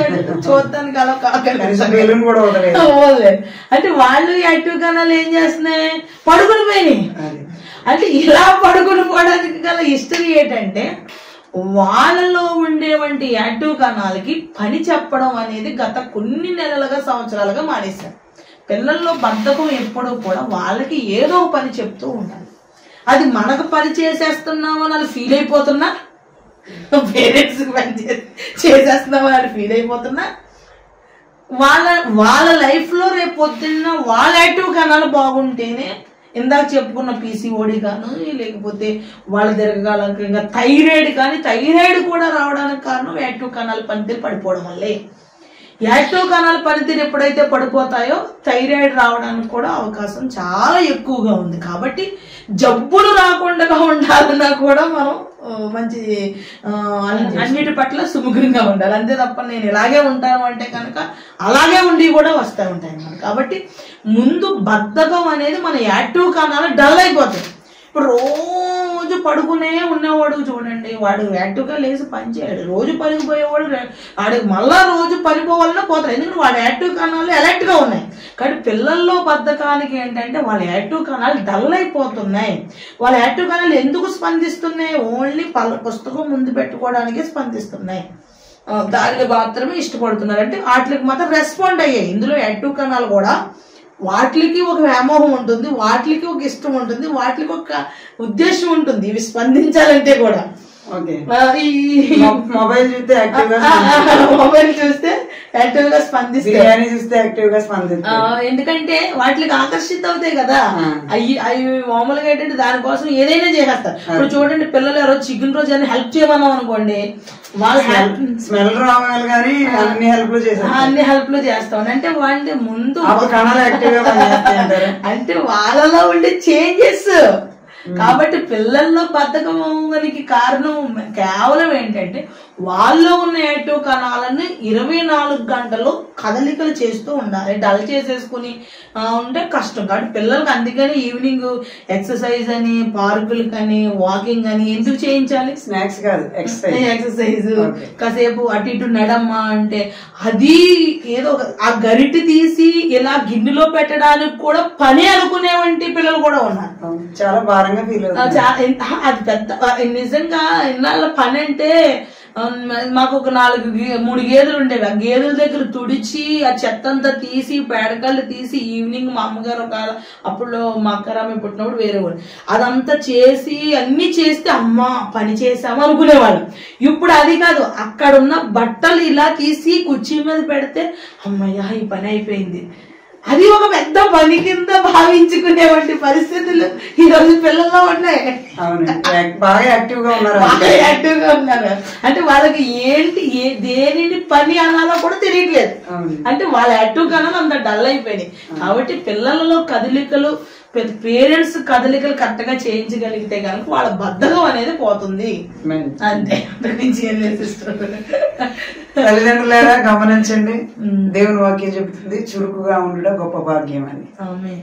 చురుకుగా ఉండకుండా పిల్లలు డల్గా పడుకుంటూ ఉన్నా, కాలక్షేపం మొబైల్ పట్టుకుని కాలక్షేపం చేస్తా ఉన్నా, లేకపోతే మన మాటకి ఒక్కొక్క పని చెప్పిన పనికి స్పందించకుండా వాళ్ళు ఇష్టానుసారంగా వాళ్ళు ప్రవర్తన ఉన్నా కూడా జాగ్రత్త పడమని ఈ మాటల ద్వారా తెలియజేస్తా ఉన్నాం. ఎందుకంటే అది వాళ్ళ పని చేస్తే మనకి ఏదో వస్తుందని కాదు, వాళ్ళలో యాక్టివ్నెస్ అనేది తగ్గిపోవడం వల్ల వాళ్ళ యొక్క జీవన క్రియ అనేది మందగించి బాడీలో అనేకమైన చేంజెస్ రావడం వల్ల హార్మోన్ ఇంబ్యాలెన్స్ కానీ, పీసీఓడి కానీ, లేకపోతే థైరాయిడ్ కానీ అనేక సమస్యలు రావడానికి కారణాలని ఇప్పుడు సిస్టర్ గారి ద్వారా మనం తెలుసుకున్నాం.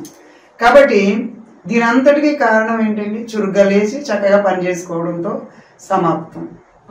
అది కనుక డైలీ రొటీన్లో మనం మన పిల్లలకి అలవాటు చేస్తే మనం ఇలాంటి అన్ని సమస్యల నుంచి కూడా మన కుటుంబం కూడా తప్పించుకోవచ్చు సులభంగా. అంతే కదా సిస్టర్ మీరు చెప్పేది? అంతే. అంటే ప్రశ్న కింద లేవలెత్తి వివరిస్తే పేరెంట్స్ కానీ పిల్లలకి అర్థం అవుద్దని అది డిస్కషన్ సారాంశం. అలాగే పిల్లలు తరచు మోషన్స్ కి వెళ్ళడానికి కారణం కానీ, లేదా యూరిన్ కి వెళ్ళడానికి, లేదా తరచుగా ఈ రొటీన్ లేకుండా వెళ్ళకపోవడానికి కూడా కారణాలు ఏంటి? చాలా మంది పిల్లల్లో రోజుకి మామూలుగా వాష్రూమ్కి అయితే మామూలుగా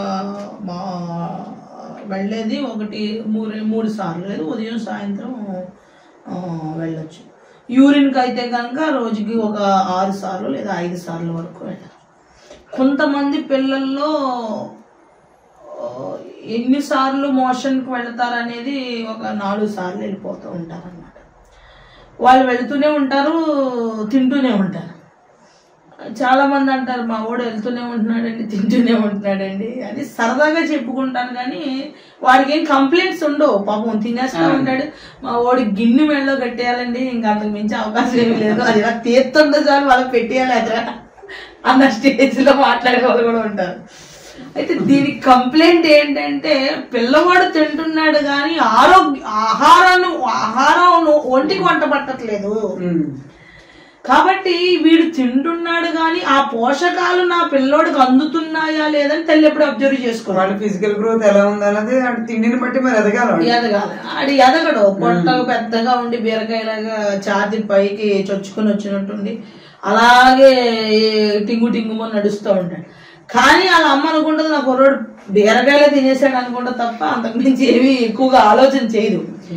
ఎప్పుడు ఆలోచన చేస్తుంది ఒక 10 సంవత్సరాల తర్వాత అందరి పిల్లోడితో చూసి ఏంటి ఎంత ఎదగలేదేంటి బలహీనంగా. అప్పటికే వాడికి పేగులు బలహీనంగా ఉంటే ఇలాంటివి ఏర్పాటు చేయాలి. పేగులు బలహీనంగా ఉంటే పేగు కదలికలు త్వరగా కదిలిపోతాయి. ఒకవేళ పేగు బలహీనంగా ఉంటే కొంతమందికి మోషన్ అవ్వదు.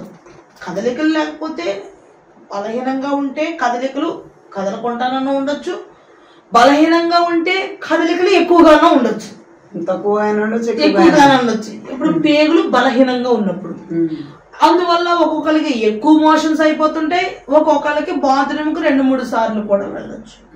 కాబట్టి ఇలాగ వెళ్తున్నా సమస్య, అలాగ వెళ్ళకపోయినా కూడా ఆ సమస్య. కాబట్టి ఎప్పుడు కూడా పిల్లల్లో ఇలా అధికంగా ఎవరైనా మోషన్కి వెళుతుంటే తర్వాత ఒక వయసు వచ్చేటప్పుడు కనుక కనుక వెళుతుంటే కనుక వాళ్ళల్లో ఏమైనా IBS కంప్లైంట్ ఉందా అని చూడాలి.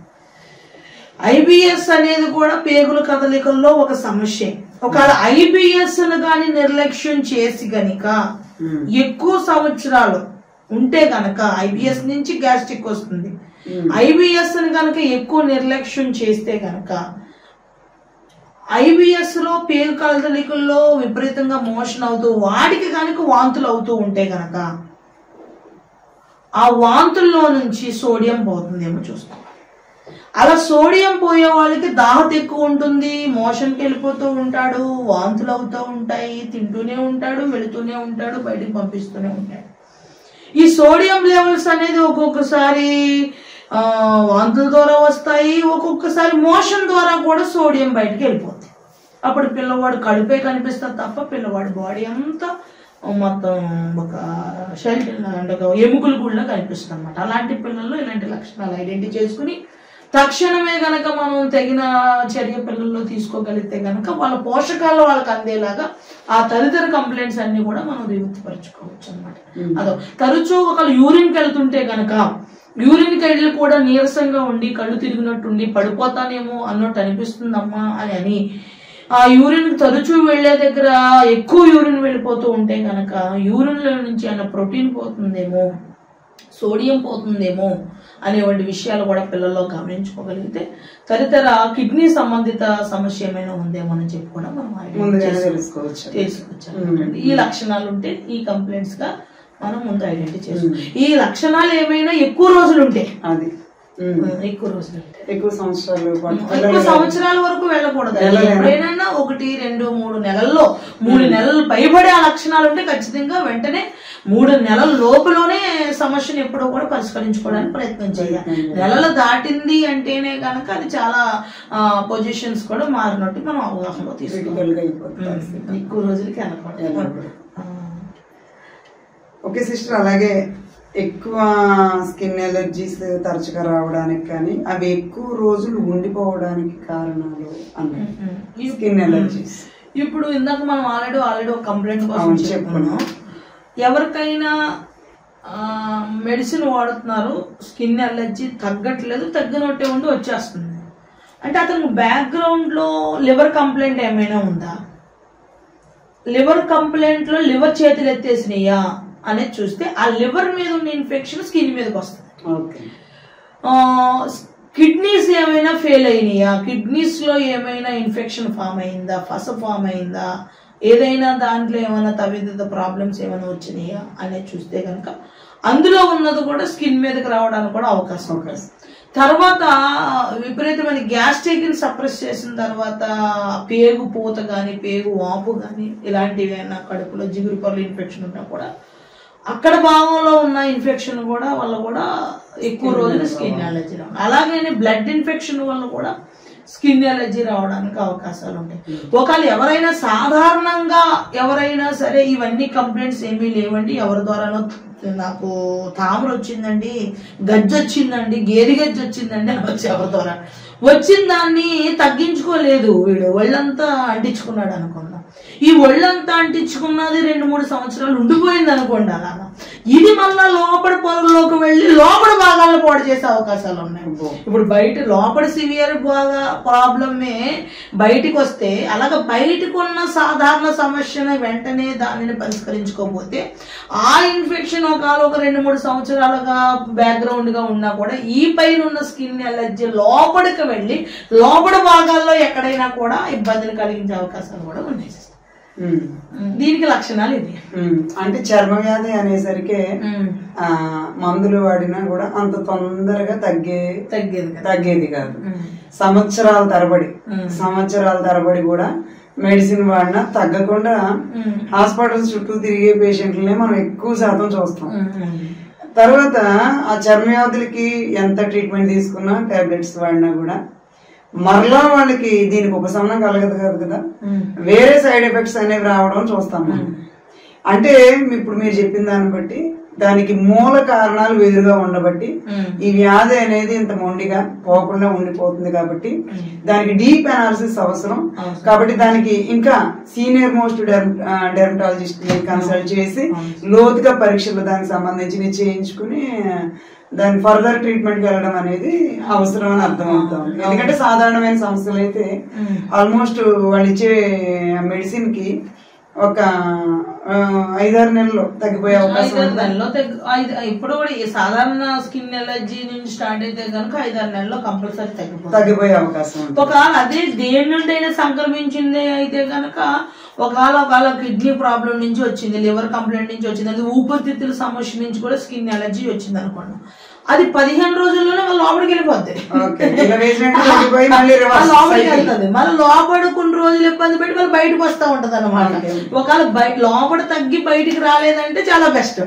మళ్ళా ఆస్తమాగా రిఫ్లెక్ట్ అవ్వడం, అక్కడ మంది అయితే మళ్ళీ ఇక్కడికి మంది అయితే అక్కడికి వెళ్దాం అనమాట. దీనిని పూర్తిగా నిరోధించాలి అంటే ఖచ్చితంగా మన డైట్ లో ఫుడ్ లో కొంచెం సర్క్యులేషన్ ని క్లీన్ చేయాలంటే మన బ్లడ్ ని ప్యూరిఫై చేయగలిగే ఆహార పదార్థాలు తీసుకోవడం మంచిది అనమాట.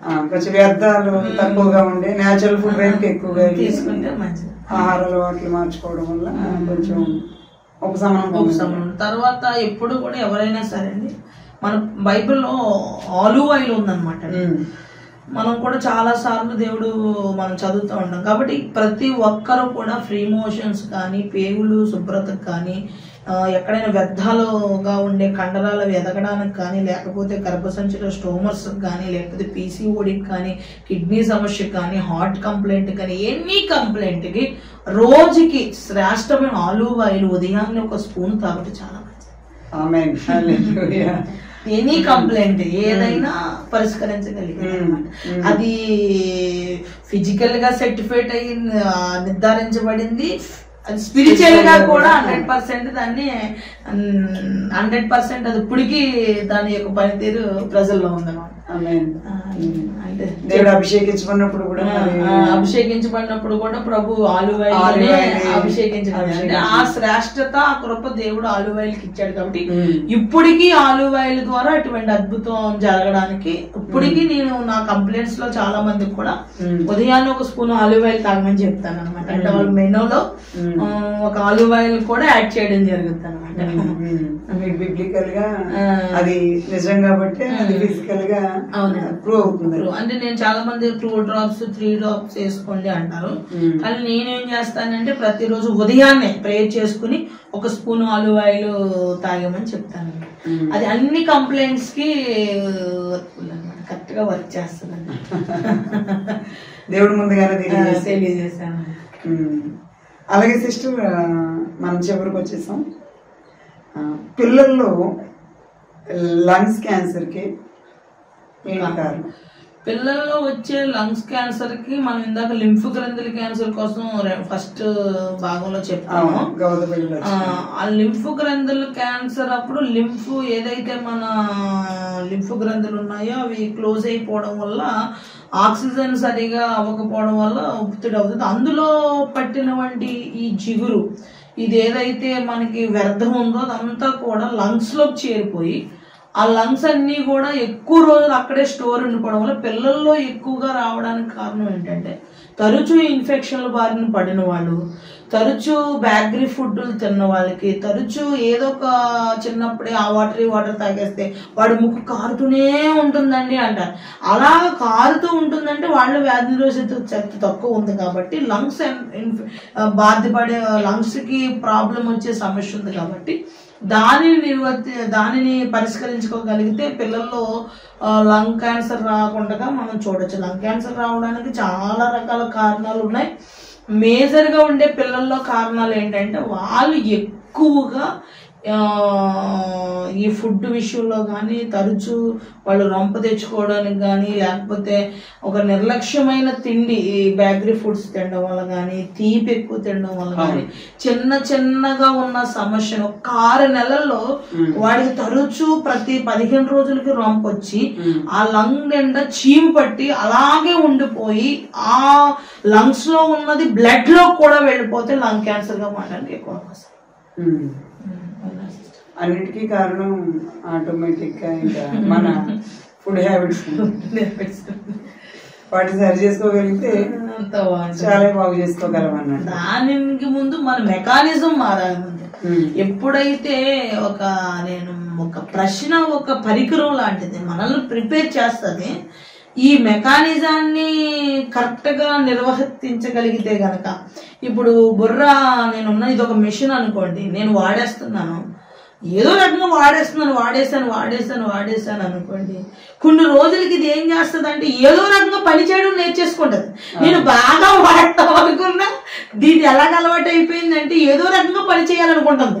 ఎందుకని కొన్ని రోజులు నేను దీనికి ఏదో రకంగా పని చేసేమని నేర్పించాను కాబట్టి ఇప్పుడు బాగా పని చేయమంటే ఏం చేస్తుంది, అందుకే కళ్ళు మూసుకో అని మనం అన్నా కళ్ళు తెరువు అంటది ఇది.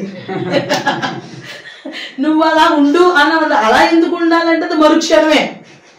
ఎందుకంటే వెంటనే రెస్పాండ్ అయ్యి ప్రతిచర్య జరిగించేది ఇది. ఎందుకని అప్పటి వరకు స్క్రూ ఏదో రకంగా తిప్పేసావు, ఇప్పుడు సడన్ గా మళ్ళా బాగా తిప్పాలంటే కొంచెం టైం పడాలి. అందుకని అన్నాడు కనీసం ఈ యంత్రాన్ని సరైన లూబ్రికేషన్ తో నడిపించగలిగితే కనుక 100% మనిషి సమర్థవంతంగా జీవించగలిగే ప్రతిదీ కూడా పొందుకోగలుగుతాడు. అంత మైండ్ లోనే అలాగే సిస్టర్ లాస్ట్కి వచ్చినది, పిల్లల్లో ఎక్కువగా జాండీస్ వస్తాయి కదా, పచ్చకామెర్లు రావడానికి కారణాలు ఏంటి? మరి ముఖ్యంగా ఈ సీజన్ లో ఎక్కువగా వస్తా ఉంటాయి. పిల్లల్లో లివర్ మీద ఒత్తిడి పడడానికి కారణం ఏంటంటే ఎక్కువ జ్వరం ఎక్కువ రోజులు ఉన్నప్పుడు, ఎందుకంటే లివర్ అనేది మన ఆహారం అరగడానికి గల రసాయనాన్ని ఉత్పత్తి చేసేది లివరే. కాబట్టి జ్వరం ఎక్కువ సార్లు ఏదైనా ఒత్తిడికి వచ్చి ఇన్ఫెక్షన్ బారిన పడినా, ఎక్కువ సార్లు ఒకవేళ మనం ఏదైనా మామూలుగా వాటర్ మార్పిడి వల్ల కానో లేకపోతే ఎక్కువ శాతం ఇది రావడానికి గల కారణం కొంతమంది చిన్నపిల్లల్లో చూస్తే చిన్నప్పుడే వాళ్ళకి పుట్టుకలో జాండీస్ కనిపిస్తే వాళ్ళు ఏం చేస్తారంటే 2-3 రోజులు లైట్ కింద పడతారు, ఇంటికి తీసుకెళ్ళిపోతారు. తర్వాత వాళ్ళ మెనూ వాళ్ళు పాటించేస్తారు. అది పెద్ద అయిన తర్వాత వాడికి తగ్గిపోవచ్చు, లేకపోతే తరచూ జ్వరం వస్తుంది. ఈ తరచూ జ్వరం వస్తే దాన్ని నిర్లక్ష్యం చేసి కళ్ళు పచ్చగా అయిపోయే వరకు ఉంటారు. కళ్ళు పచ్చగా అయిపోతుందంటే దాని పనితీరులో పంపించగలిగే రసాయనంలో ఒక రసాయనాన్ని ఎక్కువగా ఉత్పత్తి చేసేస్తుంది. అంటే ఏంటి, దాని మీద ఒత్తిడి పడుతుంది, నాకు ఏదో ఒత్తిడి కలుగుతుంది, నాకు విరోధమైన బ్యాక్టీరియా ఏదో నా మీద దాడి చేస్తుందని ఇది చెప్తుంది. కానీ దాన్ని పట్టించుకోకుండా ప్రజలు ఏం చేస్తారంటే టాబ్లెట్స్ వేసుకుని పిల్లలకి ఏమైనా టానిక్ పెట్టించేసి వాళ్ళు తినేస్తూ ఉన్నారు. ఇలా తినేయడం వల్ల కొన్ని రోజులకి ఏం చేస్తారంటే లివర్ పనితీరు మందగించిపోతూ ఉంటారు. చాలామంది పిల్లలకి లివర్ కంప్లైంట్ వచ్చినప్పుడు అది ఎంత కండిషన్లో ఉంది అనడానికి కొన్ని లక్షణాలు ఉన్నాయి. ఎవరికైనా లివర్ కంప్లైంట్ ఉండి లివర్ ఇన్ఫెక్షన్లోకి వెళ్ళి ముక్కులోంచి బ్లడ్ కారుతున్నా, మోషన్లోంచి బ్లడ్ కారుతున్నా ఎప్పుడు కూడా నిర్లక్ష్యంగా ఉండకూడదు. కొంతమందికి నోట్లోంచి కూడా బ్లడ్ కారుతుంది. ఎప్పుడు ఇలా కారుతుందంటే లివరు చాలా డేంజర్ పొజిషన్లో ఉందని అర్థం. ఒకసారి నేను ఒక ఇంటికి వెళ్ళాను. నేను వెళ్ళాలని వెళ్ళలేదు, జస్ట్ ఆ వీధిలోకి వెళ్ళి ఒక ఇంటికి వెళ్తే ఒక అబ్బాయిని పడుకోబెట్టి ఆ అబ్బాయికి ఏదో ఒక రకమైన వంటి విధానం చేస్తున్నారు. నేను అన్నాను, ఏమైంది అబ్బాయికి అంటే ముక్కులోంచి బ్లడ్ కారుతుంది అన్నాను. లేపండి, మరి పడుకోబెడితే వెనక్కి వెళ్ళిపోద్ది కదా, పైకి లేపండి అన్నాను. లేదు పడుకోబెట్టే చేయమన్నారు అన్నాను. ఉండయ్యా ముందు బ్రతికాడు కదా వాడు, వెనక్కి వెళ్ళిపోతుంది, మళ్ళీ గొంతుకు నుంచి మళ్ళీ బ్లడ్ వెనక్కి వెళ్ళిపోతుంది కదా, పైకి లేపండి. ముక్కులోంచి బడబడ కారుతా ఉన్నప్పటికీ ఏంటి కంప్లైంట్ ఏంటంటే, కంప్లైంట్ ఏం లేదు, వాళ్ళు ఏదో వాళ్ళకి చెప్పబడిన ఏవి చెప్పుకుంటూ వచ్చారు లిస్ట్.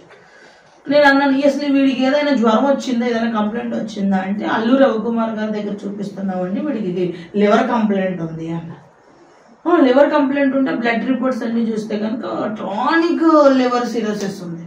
ట్రానిక్ లివర్ సిరోసిస్ ఉన్న వాళ్ళకి ఏం జరుగుద్ది, నోటంట బ్లడ్ పడుతుంది, ముక్కంట బ్లడ్ పడుతుంది, మోషన్ అంటే కూడా బ్లడ్ వస్తుంది. కనీసం ఆ విషయం అవగాహన లేకుండా అండ్ అల్లు రవికుమార్ గారు కాదు, సార్ ఇది పరిస్థితి, మీ పేషెంట్ కదా ఇక్కడ ఇలా ఉన్నారండి, ఇదేంటమ్మా కనీసం మరి తీసుకురావాలి కదా, మీరు అలా పడుకోబెడితే ఎలాగా, మళ్ళీ అది ఇబ్బంది అయిపోతుంది కదా అని చెప్పేసాను. ఎందుకంటే వాళ్ళకి అర్థం కాదు కాబట్టి ఆయన చేద్దాం. అంటే చాలా మందికి ఇది తెలియదు. కొంతమందికి ఓన్లీ మోషన్ అంటే బ్లడ్ పోతుంది. చాలా మంది అనుకుంటారు ఇది ఏదో కంప్లైంట్ అనుకుంటారు, కానీ అది లివర్ కంప్లైంట్ అని అనుకోరు. కాబట్టి జాండీస్ అనేది చాలా ప్రమాదకరమైనది. ఎప్పటికైనా జాండీస్ వస్తే కనుక వాళ్ళు పూర్తిగా ఒక సంవత్సరం పాటు ఎన్వీని మానేయాలి. ఎందుకంటే దాని అరుగుదల మందగించింది కాబట్టి దాని మీద లోడ్ వేయకూడదు. లివర్ కి సంబంధించింది లోడ్ వేస్తే కనుక అది మళ్ళా చేతులు ఎత్తేస్తే మళ్ళా తరచూ జాండీస్ కనుక వస్తుంది కనుక అది లివర్ సిరోసిస్ గా మారడానికి అవకాశం. తరచూ ఒకవేళ 6 నెలలు అయింది తగ్గింది, మళ్ళీ 6 నెలల తర్వాత మళ్ళీ జాండీస్ వచ్చినాయి అంటే అది లివర్ సిరోసిస్ కు దారితీస్తుందని అర్థం అనమాట. కాబట్టి వీటిని బట్టి వాళ్ళు ఆలోచించుకొని జాగ్రత్తగా చర్య తీసుకుని స్పిరిచువల్ గా మరియు ఫిజికల్ గా కూడా వాళ్ళు స్టార్టింగ్ లోనే దీన్ని తెలుసుకుంటే మంచిదని మా అభిప్రాయం. థ్యాంక్ యూ సిస్టర్, చాలా బాగా వివరించారు మొత్తం ప్రతి డౌట్ కి. అలాగే అందరూ ఫేస్ చేస్తున్న ప్రతి సమస్యకి కూడా ఆల్మోస్ట్ ప్రభు మీ ద్వారా సమాధానాలు అనేవి అనుగ్రహించారు. కాబట్టి అందరం తెలుసుకోవాల్సింది ఏంటంటే, ఈ వీడియోల ద్వారా ఇప్పుడు విన్న మాటల ద్వారా ఏ లక్షణమైనా సరే మన శరీరం తెలియజేస్తా ఉన్నప్పుడు అది ప్రాథమిక దశలోనే మనం గుర్తించినప్పుడు అది ఒక ఇన్ఫెక్షన్ గానే దాన్ని మనం జయించగలుగుతాం. కానీ దాన్ని మనం నిర్లక్ష్యం చేసి అలాగే నెలల తరబడి సంవత్సరాల తరబడి మనం ఉంచుకోవడం ద్వారా దాన్ని పట్టించుకోకుండా అదే పోతుందిలే అన్న ఒక ధోరణితో ఒక విశ్వాసపూరితంగా ప్రార్థనాపూర్వకంగా దాన్ని ఎదుర్కోకుండా అలాగే సరైన వైద్యాన్ని ఆశ్రయించి మెడిసిన్ తీసుకోకుండా మెడిసిన్ ద్వారా దాన్ని ఎదిరించకుండా ఈ 2 విధాలుగా కూడా దాన్ని నిర్లక్ష్యం చేసి మనం ఎప్పుడైతే ఏ ఇన్ఫెక్షన్ అయినా సరే ఏ లక్షణాలైనా సరే మనం నిర్లక్ష్య పెట్టినప్పుడు ఆరోగ్యం విషయంలో అది ఆ వ్యాధి అనేది దాని రూపాన్ని మార్చుకుని అది తీవ్రమైన అనారోగ్యంగా దాని పరిణామంలోకి తీసుకువెళ్తుందని, ఏ కంప్లైంట్ నుంచి ఏ కంప్లైంట్కి ఒక వ్యాధి ఒక లక్షణం అనేది ఏ కంప్లైంట్లో మొదలై ఏ కంప్లైంట్లోకి తీసుకెళ్తుందని పూర్తి వివరంగా మనం తెలుసుకోవడం జరిగింది. కాబట్టి ఈ వీడియో చూస్తున్న వాళ్ళు ఎవరైనా సరే, మాటలు వింటున్న వాళ్ళు ఎవరైనా సరే దయచేసి ఆరోగ్యం విషయంలో జాగ్రత్త పడమని జాగ్రత్తగా పట్టించుకోవాల్సిందిగా తెలియజేస్తా ఉన్నాం. ఎందుకంటే శరీరము ఎవరిదైనా సరే బలహీనమే. కాబట్టి ఈ బలహీనమైన ఘటాన్ని మనం ఇక్కడ ఈ భూమి మీద ఉన్నంత కాలం కూడా ఘనంగా కాపాడుకోవలసిన అవసరత మనకుంది. కాబట్టి ఆ జ్ఞానాన్ని ప్రభువు తన వాక్యం ద్వారా పరిశుద్ధ సేవకుల ద్వారా మనకు అనుగ్రహించారు. కాబట్టి ముఖ్యంగా క్రైస్తవులైనా లేకపోతే ఎవరైనా సరే, ఈ మాటలు వింటున్న వారు ఎవరైనా సరే ఈ జ్ఞానాన్ని తెలుసుకొని ప్రతి విషయంలోనూ జాగ్రత్త పడవలసిందిగా తెలియజేస్తా ఉన్నాం. ఎందుకంటే ఆల్రెడీ ఈ లక్షణాలు ప్రాథమిక దశలో గుర్తించకుండా చాలా దుస్థితికి వెళ్ళిన వాళ్ళు, అనారోగ్యంలో సివియర్ కేసెస్గా మారిపోయిన వాళ్ళు, అంటే హార్ట్ ప్రాబ్లమ్స్ అవ్వచ్చు, కిడ్నీ ప్రాబ్లమ్స్ అవ్వచ్చు, ఐ ప్రాబ్లమ్స్ అవ్వచ్చు, లేకపోతే క్యాన్సర్స్ అవ్వచ్చు. అవి లాస్ట్ ఫైనల్ స్టేజ్గా బయలుపడినప్పుడు దేవుడు స్వస్థపరచలేడా అన్నట్టుగా మనం ఒక పక్కన ఫిజికల్గా శరీరంలో బలాన్ని కోల్పోయి, అలాగే డాక్టర్లకి దగ్గరికి మనం పరిగెత్తుకుని వెళ్ళినప్పుడు అక్కడ కూడా మెడిసిన్ ఉండదమ్మా, ఇది లాస్ట్ స్టేజ్ అని వాళ్ళు చెప్పే పరిస్థితి తెచ్చుకుని ఆ తర్వాత ప్రార్థనా సహాయం కోరుకున్నప్పటికీ కూడా మనం ఆ ప్రార్థన మీద దేవుని మీద కూడా నమ్మకం ఉంచలేనంత దుస్థితిలోకి వెళ్ళిపోయాము అన్న బాధతో మనం చీకటి రోజులు, చీకటి పరిస్థితులు చూడవలసి ఉంటుంది. కాబట్టి దయచేసి ప్రియులారా, ఈ మాటలు వెంట వాళ్ళు ఎవరైనా సరే ప్రాథమికంగానే గుర్తించండి. సివియర్ స్టేజ్కి వెళ్ళిన వాళ్ళకైనా, ఏ స్టేజ్కి వెళ్ళిన వాళ్ళకైనా సరే ప్రభువే ఆధారం. ఆయన యందు విశ్వాసం ఉంచి మనం ప్రతి విషయంలో నుంచి కూడా బయటకు రాగలం. కానీ ఈ డిస్కషన్, ఈ ఇంటర్వ్యూ యొక్క ముఖ్య ఉద్దేశం ఏంటంటే, ఒక వ్యాధిని నిర్లక్ష్యంగా ఉంచి నిర్లక్ష్యం పెట్టి మనం ప్రాథమికంగా వాటి లక్షణాలను మనం గుర్తించకుండా ఉండి దాన్ని రాబోయే సంవత్సరాల్లో ఒక సివియర్ కేసుగా, వ్యాధిగా మరలా మన శరీరంలో నుంచి ఒక రోగంగా దాన్ని బయటికి తెచ్చుకునే వరకు మనం ఉండిపోకుండా ముందుగా ఒక బేసిక్ నాలెడ్జ్గా ఈ మాటలు ఉపయోగపడి మనం జాగ్రత్త పడతాము, జాగ్రత్త తీసుకుంటాము, తప్పించబడతాము అన్న ప్రధానమైన ఉద్దేశంతో ఈ వీడియోలు చేయడం జరిగింది. కాబట్టి దీని అందరూ కూడా స్వాగతిస్తారని, అర్థం చేసుకుంటారని, అందరూ జ్ఞానం పొందుకుని ఈ విషయాల్లో మెలకువగలిగి ఆరోగ్యం విషయంలో జాగ్రత్త తీసుకుంటారని ప్రభు పేరిట మీకు అందరికీ కూడా తెలియజేస్తా ఉన్నాను.